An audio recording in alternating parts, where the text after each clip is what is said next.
In a number-dependent system, having better stats can dominate and stifle freedom among players.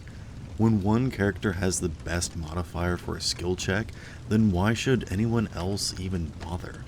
Players should be rewarded for trying things. This means that characters that attempt something should always result in gaining something from the ordeal, even if it's simply information about how they failed.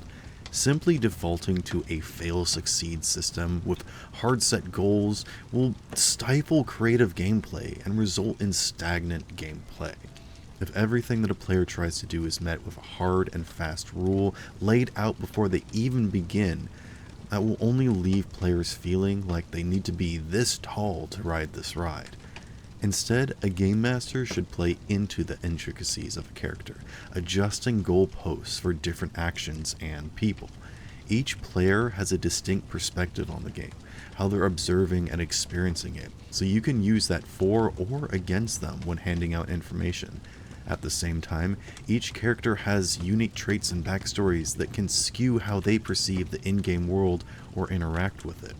A character trying to pick a lock might be more or less able to do so with a higher or lower number, depending upon if the lock is magical or mechanical, and if the character has experience with locks, or if they even have any arms. The point being that having static difficulty values simply doesn't make sense, unless you also take into consideration the characters and giving them bonuses or debuffs accordingly. Anything to create a dynamic interaction that doesn't always result in the same characters attempting the same actions over and over and over again. Allowing the magical druid and the rugged thief to try and talk down a rabid animal will have different difficulties as well as effects. The druid might be able to mind control the animal, but the thief might have experience avoiding claws when snatching up critters.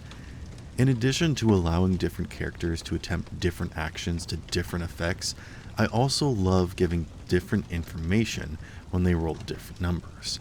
More than just punishing low rolls, this gives perspective to insight and an overall gain in information when more people do the same action. Rewarding different people with different information is overall more information collectively.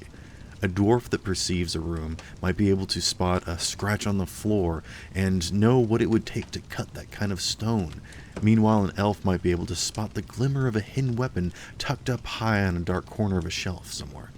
At the end of the day, the game master should always be throwing the party a bone, whether they fail or succeed. The next time that a player falls prone, let them fail successfully by spotting something on the ceiling that changes the game.